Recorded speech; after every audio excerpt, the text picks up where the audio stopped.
they banned TikTok and they sort of unbanned it, I guess. We can delve more into that. I think all of you already know what happened, but for the viewers, let's just summarize it, I guess. So on Jan 17th, they banned TikTok. Like by ban, I mean you could still use it if you had the app, but on App Store, if say I wanted to download it, I couldn't download it. Even now, I don't think you can download TikTok. So that's like a weird thing going on. The way they ban things is here is a bit different, I guess. But so what basically happened was they told you gotta like dilute your shares like 50% US owners so that the app can be legal in the United States. They had like some security concerns since the app is from China. Yeah, but unlike India, I guess India were just they just outright banned all these Chinese apps. US is taking more of an nuanced approach to this, and more like employers are there and employees they don't want to ruin the jobs. And from that point of view, I think this is a good thing that they gave an extension. I think it was a 90-day extension to restructure the company so that 50% is owned by US, like US. Yeah, I think on this, I looked at the case that was filed. It was an appeals court judgment that came out, which basically ensured that the executive branch in the US has the legal capacity to ban an app based on two parameters. The two parameters that the appeals court considered, which was upheld by the Supreme Court, was data localization and content moderation. The data localization has got to do with the fact that the US data of US users remains in the US.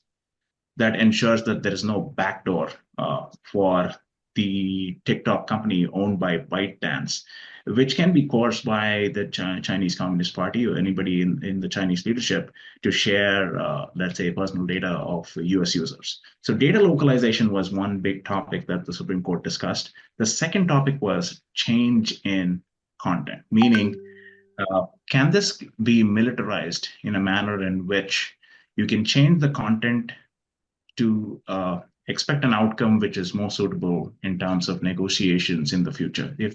Let's say if you come up, they didn't come up with a scenario. This is something that I thought to myself.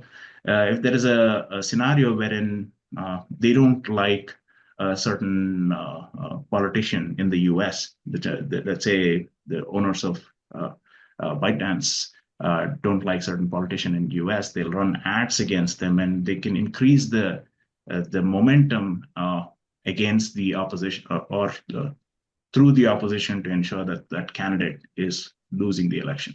Something of that sort, wherein they don't want a non-American actor playing any role to change content to suit their own needs. These are the two big issues. And they felt like all content is moderated. So the case that the lawyer for TikTok essentially made the case that all TikTok does is look for where there is interaction in terms of users using the app and supply that content to those users. So the standard toolkit for recommendation engine that TikTok uses is no different and is very similar to Amazon, YouTube, and any of the tech players. That was the case that TikTok made, saying that we don't do anything different than any of the tech players that exist, which the central, the final, let's say the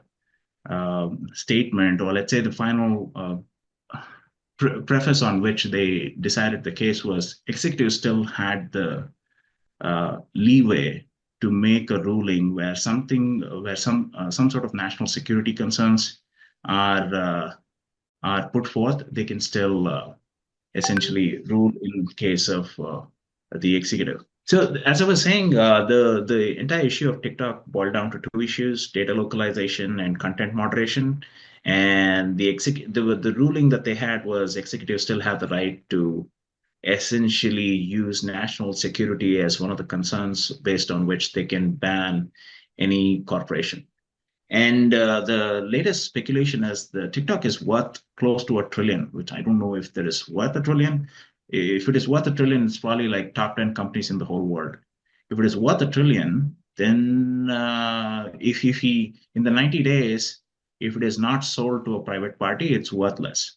So from $1 trillion to worthless, that's like a huge transition, and nobody wants that to happen. So even the Chinese will just yield and make a sale to one American party if the price is right. And then if somebody offers $1 trillion, TikTok will be sold to an American party, and everybody's interested in owning $1 trillion asset, which is unique, and there are no competition.